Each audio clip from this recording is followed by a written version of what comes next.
I've been tinkering for many hours and I've finally made a bass sound that I think is actually kind of cool. A lot of the basses I've been making up until this point have been muddy. The top end has felt messy. There's not been a lot of like crisp, bright clarity to it. That's a really clean sound. I'm really, really happy with it. It sounds like this one. You hear how like the top, it just feels kind of rounded. It feels like there's like a low pass filter that's just kind of taking off the top edges of it there. And there's not one. I mean, there sort of is one. There's the one that's like getting the dun dun dun dun dun sort of sound on it. But even on this one over here, there's this new sound we've got. If I built a filter like that, and if I turn it on, there's still generally more clarity, I feel like, on this sound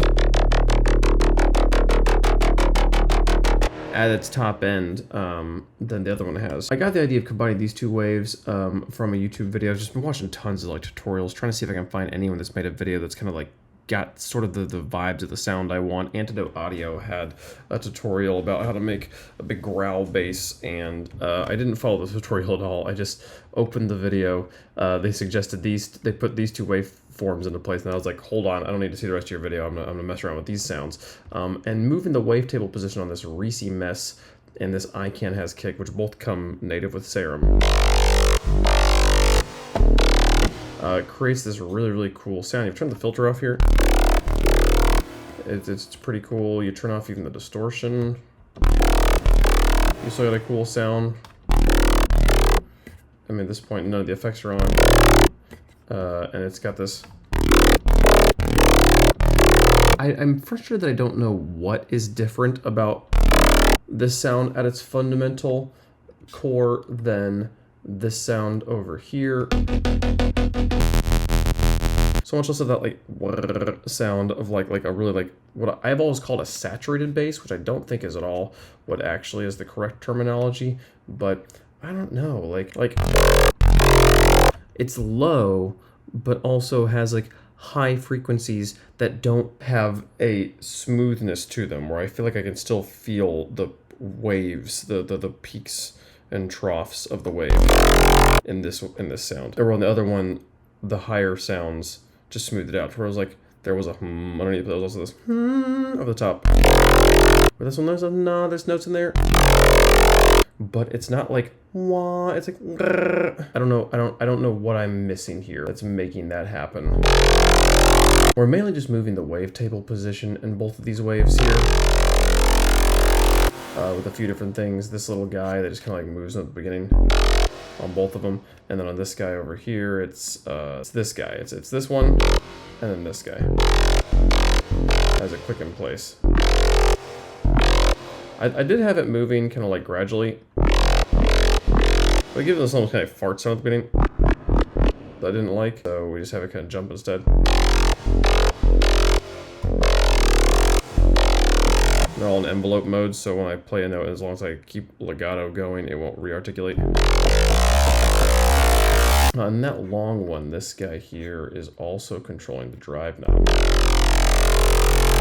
bringing in the distortion there. So it's a cool sound that I haven't really found a good use for. I haven't put in the MIDI yet, because it is definitely the sort of sound that cannot just be the main sound. There's got to be other things going on. It can be like a sound that comes in and like some other things happen around it. But yeah, something like that.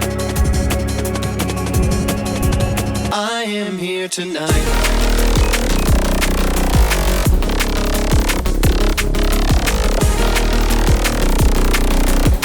You hear how it's like at the beginning, like, oh, that's awesome, and then it immediately becomes too much. I feel like I kind of want that like initial sound to happen, and then have it cut out and have like something else happen.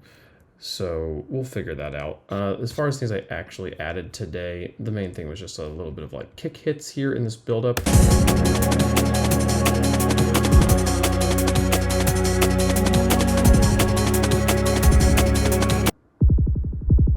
I am here tonight. Just those sounds. I am.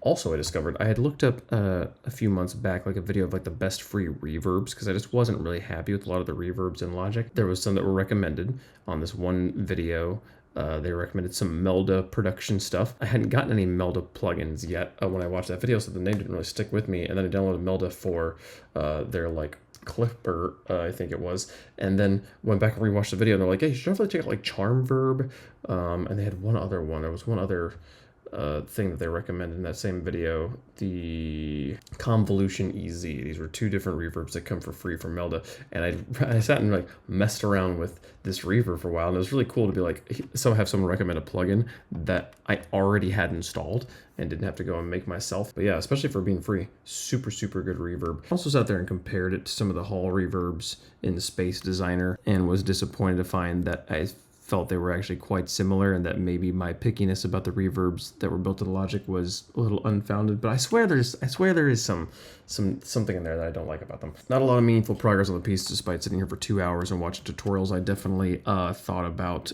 switching to Ableton, or at least getting Ableton and having that be an option, mainly because of how much educational content there is, especially through Virtual Riot's YouTube channel, that is built specifically for Ableton. And at this point, with how much more familiar I am with Logic and like how much better I am at using this program than I was when I started this channel, I think I probably could actually be a lot more productive in Ableton than I was the first time I tried it. I downloaded like the free trial and could not seem to make any actual music with it. Now, having learned just any DAW to the level that I've learned Logic, plus having watched lots of content of people working in Ableton and having gotten familiar with like, oh, okay, I see where the sounds are, I see where the effects are. I actually know when I watch someone work in Ableton, I know what I'm looking at to some degree. I think I probably actually could enjoy that. And I think there's a lot of things I would really enjoy about Ableton, but I keep having to remind myself that that will not solve the problems I have of like, I've got a bass sound in my head and I don't know how to make that sound. I'm still not gonna know how to make that sound in Ableton, so spending $400 just to be in the exact same place seems silly. But again, using the educational content, being able to do like the production tutorial stuff that is all built out there for Ableton. And like I was researching the Slam Academy, which is like an EDM like online course like program, and it seemed cool. Seemed like the sort of thing I probably could really benefit from. Seemed like it was taught by people who really know what they're talking about, but it basically is all on Ableton. So we'll see. We'll see if that ends up being a thing I do. That's all we had time for though today. Lots of tutorial watching, lots of sound design, experimentation. I made a whole bunch of basses I didn't even show you guys because they sucked, but you know, every time we learn how to not make a light bulb, we get closer to making one. So that's all we have time for today. Thanks so much for watching. See you guys tomorrow. Bye-bye.